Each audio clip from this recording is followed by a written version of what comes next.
দর্শক, গতকাল রাত থেকে ভারী ও মাঝের বৃষ্টির ফলে রাঙামাটি বেশ কিছু স্থান বন্যায় কবলিত হয়েছে।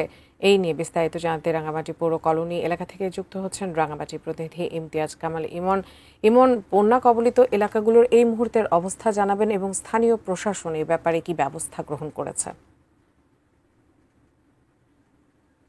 উজমা, আপনি যেমনটি বলছিলেন, গতকাল থেকেই কিন্তু ভারী বর্ষণের ফলে কিন্তু কাপ্তাই লেকের পানি বেড়ে গেছে।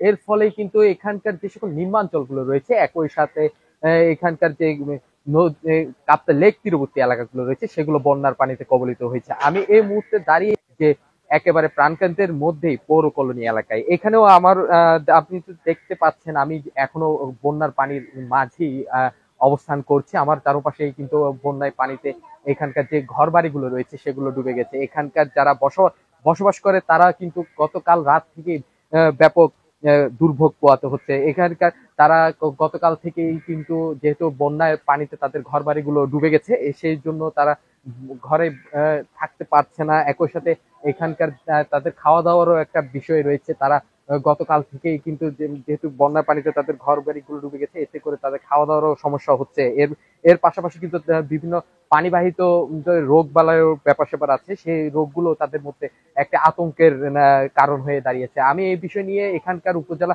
প্রশাসনের সাথে কথা বলেছিলাম, রিফাত আসমার সাথে। তিনি আমাকে যেটি জানিয়েছে, তারা ইতিমধ্যে এই বন্যা কবলিত এলাকাগুলোর খোঁজ খবর নিচ্ছে, কিন্তু এখনো পর্যন্ত তাদের জন্য কোনো ত্রাণ সহায়তা ব্যবস্থা করা হয়নি।